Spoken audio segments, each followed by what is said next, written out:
You're listening to the Mastering Money in Midlife podcast with Debbie Sasson, episode 65.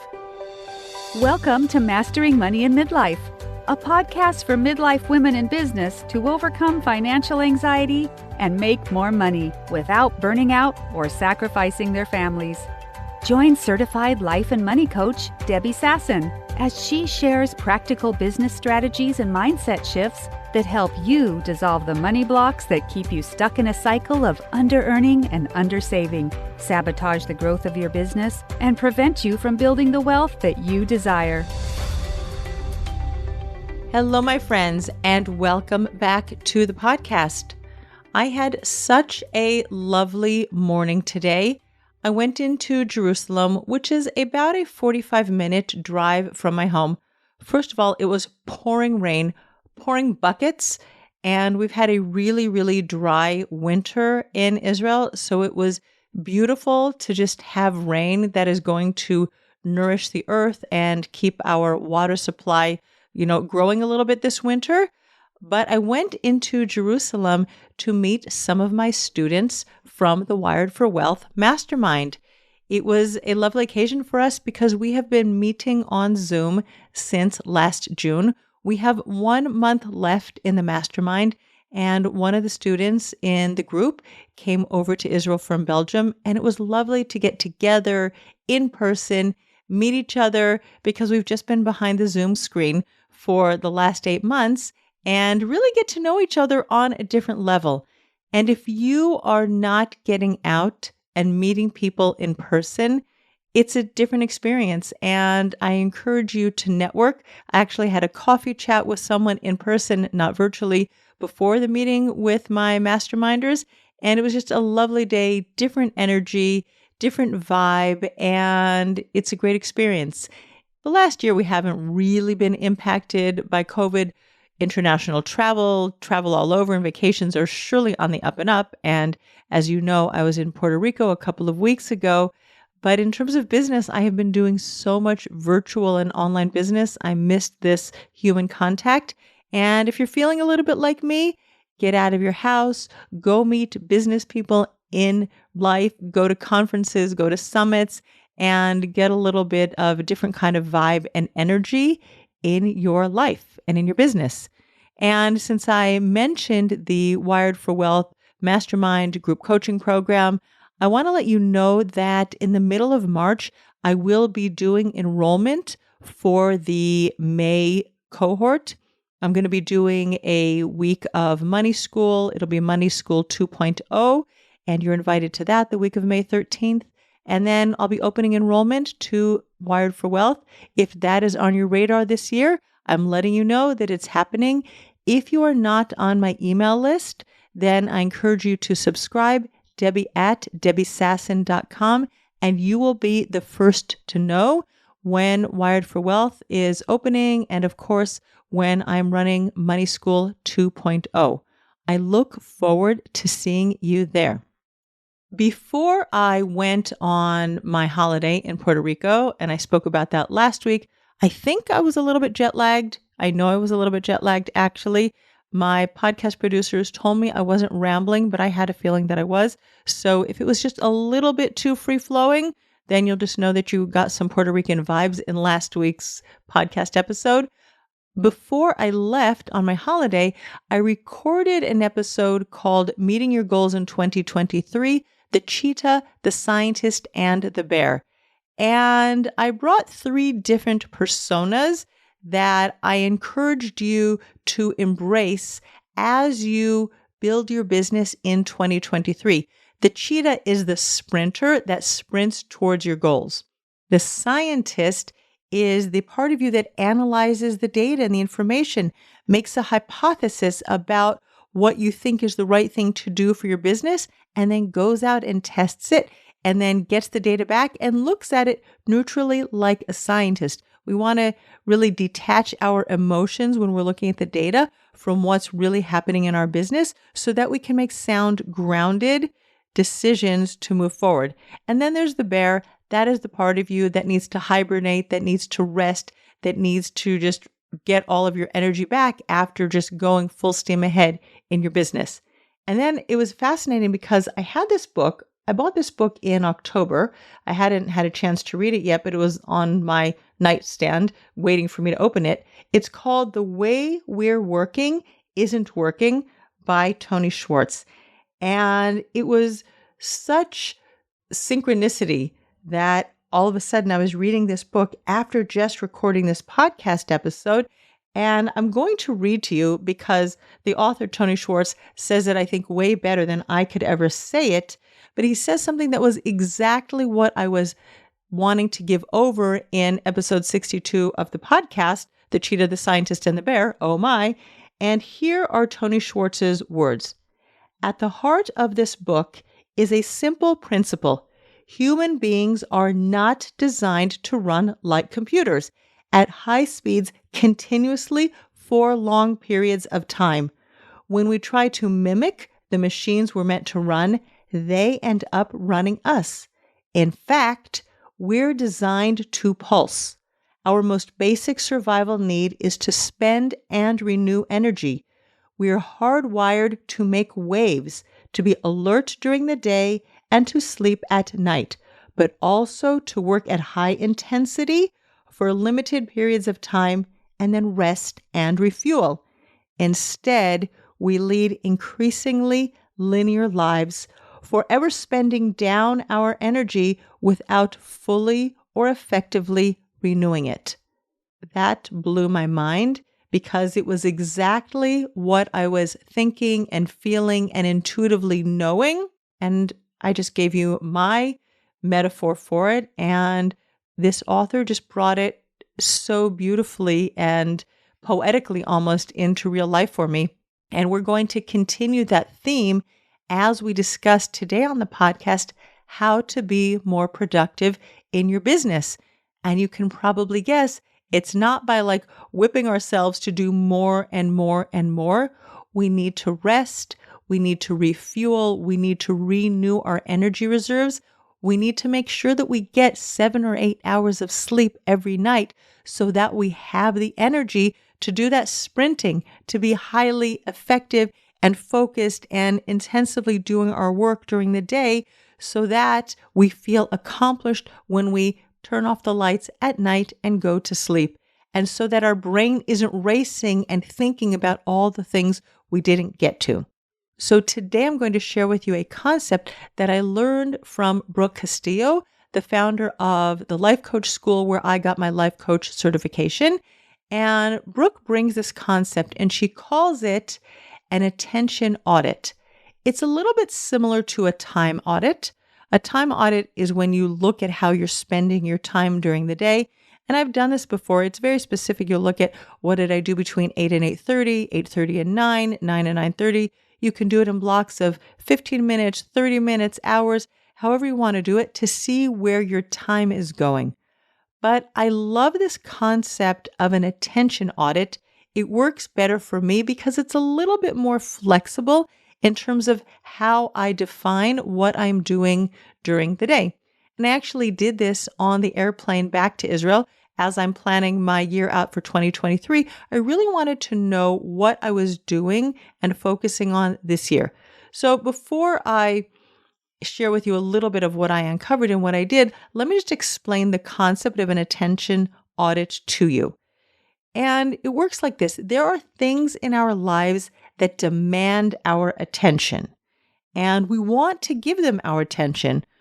I want to give attention to my husband. I want to give attention to my children. I want to give attention to my business. I want to give attention to you, my audience, my listeners. I want to give attention to my health. That includes exercise. That includes eating properly, drinking properly. I want to have friendships. I want to give attention to my religion. Judaism and my religion and my relationship with God are very important to me. And these are all different aspects of me that demand my attention, and I want to give them my attention. Now, some of them will demand my attention more loudly. Like when I'm hungry, my stomach is, of course, going to growl. And if my children aren't getting the attention, they'll maybe raise their voices. And some of the things might not be demanding with such a loud voice. And if I'm not paying attention intentionally, I might not be giving them my attention. And that's things that I want to give my attention to. This is the second category. There are things that I would like to give my attention to, and I'm not giving my attention to. So let's say, for example, and this isn't me, but let's say, for example, you love art and you wanted to add painting into your life, or you love music and you want to play the piano, or I have a daughter who plays the violin. And there was a time after she gave birth recently where she started taking lessons again because it was important to her to develop that side or renew that side of her, which is more musical. So she wanted to give attention to that, and she gave it some time when she was on maternity leave before she went back to work. So there are things that we do want to add in, but we don't intentionally bring them back into our lives, and we keep pushing them away. And then there are other things in our life, and this is category number 3, that are distracting us and hijacking our attention. Sometimes it can be the small things like the notifications on your phone or the notifications on your computer that you have an email coming in. It can also be things that are just like simmering under the surface that are distracting us that we keep pushing away. Let's say, for example, you have to pay your taxes and you have to gather all your receipts, and then you have to give them to your accountant and you have to file. And every time something comes into your email box, you push it aside, and it's like distracting you because it's like this ping, ping, ping in your brain. I'm going to get to it. I push it off. It's like distracting me. I'm remembering it. I have to get to it, but I don't want to. And so it's like this kind of hum simmering under the surface of what you're doing, and it's really sucking away your energy on a daily basis. There's like an energy leak. It's a distraction because it's always there. Debt, by the way, can also be like that because you want to be able to pay it back. There's an interest rate, and you haven't come to terms yet about what your feelings are about debt. We talked about that a little bit last week on the podcast, why I'm completely neutral about debt. And you can go back to episode 64 if you want to hear more of my thoughts about debt. But there are things that distract us. It could be that you have problems with your electricity in your home. It could be that there's something in your business, in your website that's not working, or links that are broken that you have in your emails, or again, through programs that you have or your website. You could have a leaky toilet. There's so many things. One thing that I have in my house, I actually have a little note on my desk, is that we need new chair covers for our dining room chairs. And so it's one of the things that I'm going to be putting in my calendar that I'm going to be getting to in the next couple of weeks, because we have these plastic chair covers. You know, I'm a mom of a large family. We have 8 children. Thank God. We have 14 grandchildren, and please God, 2 more on the way. There are a lot of little sticky fingers in my house, and if I don't have these wipeable plastic covers on my chairs, you can just imagine what my chairs would look like after about a month or 2 months of many children sitting on and touching the chairs in my house. So that is one of my life things that I'm going to get to. So just imagine you have all of these things in your life that are demanding your attention, or you would like to be giving your attention to them, and they take up so much space in your brain. And what I encourage you to do is just do a brain dump of all the things that are demanding your attention, that you want to get to, that you've been pushing off, and I'm going to get to it tomorrow, maybe next week, maybe next month. I know. And get them all down on paper. You can take one sheet of paper for your life and one sheet of paper for your business if you want to do it that way. And I love to do it with different sets of paper because then as things come up, I can just put them down immediately. You can also get a little bit more specific about the categories. You can put things down that are related to health. Maybe you want to renew your health insurance. Maybe you want to start exercising. Or I was spinning for a long time. I did 4 years where I was going spinning regularly. And during COVID, I actually rented a spin bike from my spin instructor because we weren't spinning in the studio. And then I stopped spinning. It wasn't so interesting to me anymore. I started going to a personal training and lifting weights. And then the spin bike was taking up space in my home. We had to return it to the spin instructor when she went back to her studio. And it took me a few months to get around to do it.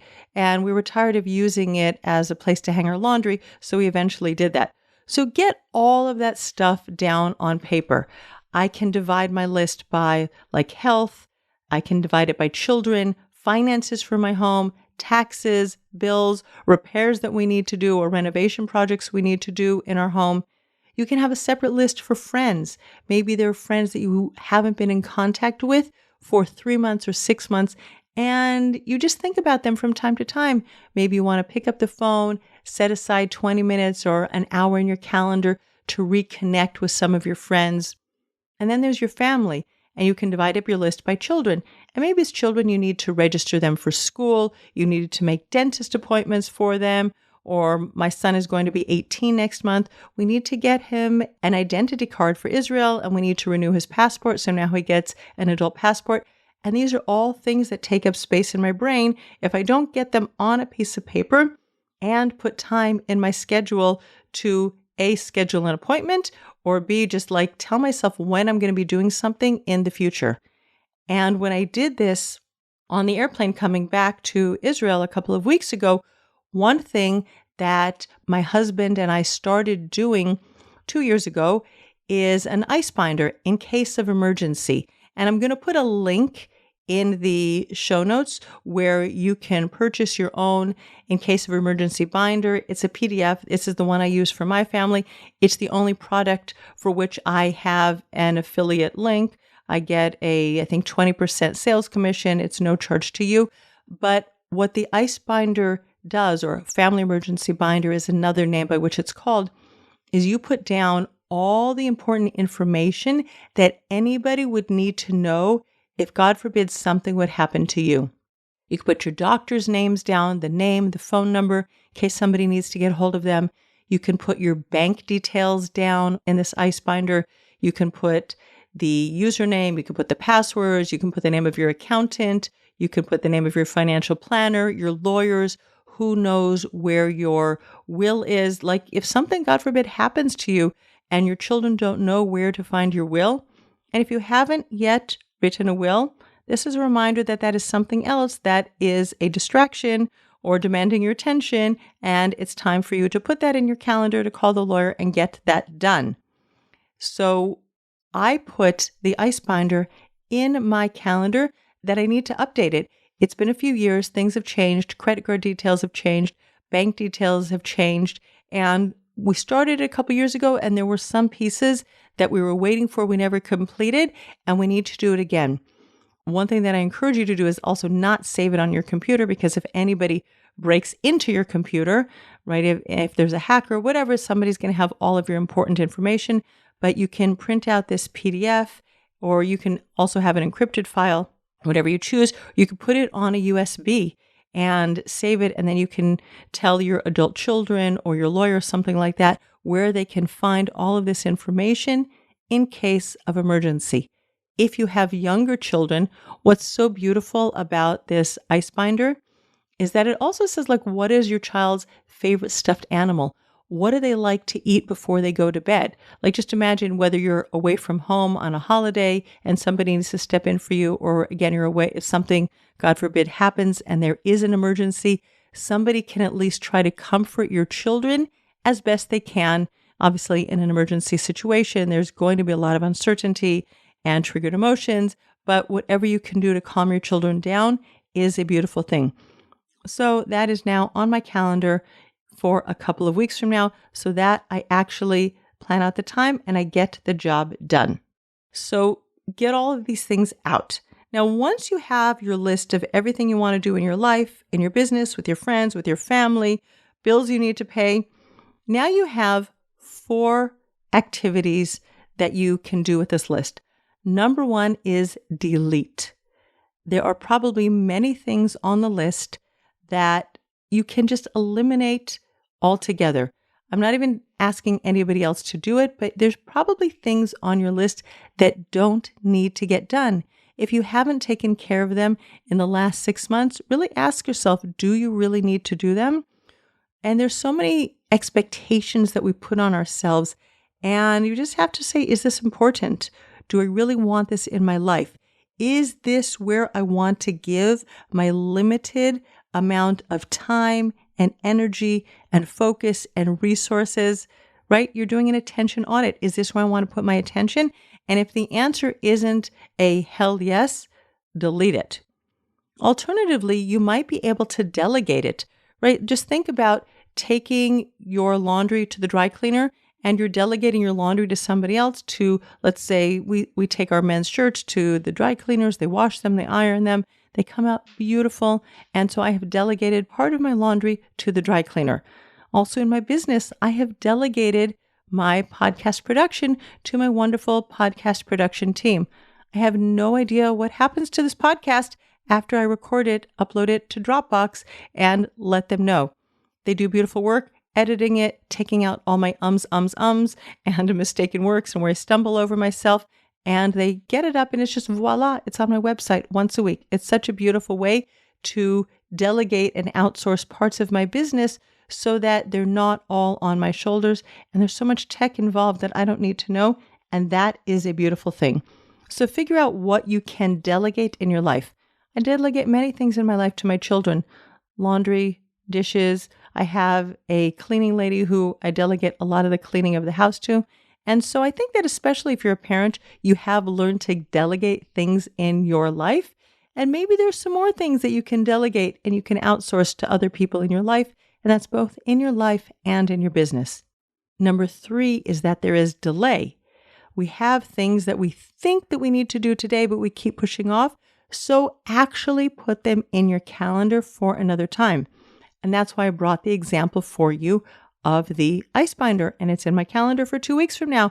It's no longer pinging at me and taking up mind space. I know that I'm going to deal with it in 2 weeks. There's a time in my calendar. And in probably 3 or 4 weeks from now, that project will be finished and I won't have to think about it again for another 2 years. Now, once you have decided what you are going to do with everything related to your business, and of course, this is really specifically about your business and how to be more productive in 2023, right? And now you're going to think about when you're going to do your launches, when you're going to send your emails, when you're going to connect with your clients, right? Really how you want to grow your business in 2023. What things do you think you have to do that you decided I can delete that. I don't really have to do that. What I'm going to outsource to somebody else and what I'm going to delay maybe till the second half of the year. And I have some systems and processes that I want to improve on in my business, but I'm going to delay that to either Q2 or Q3 in my business. Now I have to decide what I'm doing now, and I have to have discipline to follow through with my plan and not let all of these distractions come up and take my focus and intentionality and my attention away. And this is really the skill and the muscle that we need to work on and grow and develop. Just like you're working on your abs, your biceps, we also need to work on our self-discipline to do the things in our calendar that we say we are going to do. And that is how you become more productive. So if, for example, I say I'm going to record a podcast on Tuesday, I'm going to record on Tuesday morning. Today I didn't because I went to Jerusalem to meet with my mastermind students, as I said, but I have the discipline now that every Tuesday I record a podcast and it gets done. If I have in my calendar that I'm going to launch Money School 2.0 the week of March 13, first of all, you guys are now my accountability buddies, but it's in my calendar. It will get done. And again, if I'm going to do a launch in May and I actually am going to do another launch of my mastermind in November, it will get done. And I'm going to be disciplined with myself and I'm going to make sure that there aren't other distractions. And when something comes up that wants to take my attention and focus away, the work that I do the most is disciplining myself to delay the distractions till later. And this is where people really, really lose so much time. It's the messages that are pinging you and the notifications and the noises. I have all notifications off on my phone during the day, and it's usually upside down on my desk or in a drawer so that I can't see it. It's not even creating this like urgency to go and check it. It's just away. Sometimes my husband's like, I sent you a WhatsApp message. What's happened? I'm like, sorry, I was busy. I was with a client. I couldn't answer your WhatsApp message. I'm really sorry. But I've disciplined myself then I'm not going to do it. Another area where I'm getting better, and this is part of my growth for 2023, is with my emails, is only looking at my emails during certain hours of the day. So I have my notifications off on my emails. I don't see when they're coming in. And that way, again, I'm not constantly like jumping to go see and what's happening. But if I have 2 hours in the day, one in the morning, one in the late afternoon, when I'm looking at my emails, like that's really all I need. That's all my clients need and people that want to get in touch with me. I don't need to be available 24 hours a day. If they can actually wait when I'm sleeping, they can wait 2, 3, 4 hours while I'm working during the day. And this is where you can gain back so much productivity in your business, is disciplining yourself to be focused and attentive on the things that you want to get done, the things that really, really are demanding your attention for the long-term growth of your business. So again, do a brain dump of everything that is demanding your attention or you would like to demand your attention during the course of 2023 and just map it out on the calendar. Delete the things that really don't need to be done. Ask yourself where you can delegate. Ask what doesn't need to be done now, but can be delayed, and then put it in your calendar. It can be by the week, by the month, but just know you're going to learn to trust yourself to get it done, and then create for yourself the discipline that it will happen this year, and you're going to serve more people, you're going to make more money, and you're going to be able to build wealth. And that is such a beautiful thing. All right, my friends, I look forward to seeing you next week on the podcast. Bye-bye for now. Thanks for listening to Mastering Money in Midlife. If you want more information on Debbie Sasson or the resources from the podcast, visit masteringmoneyinmidlife.com.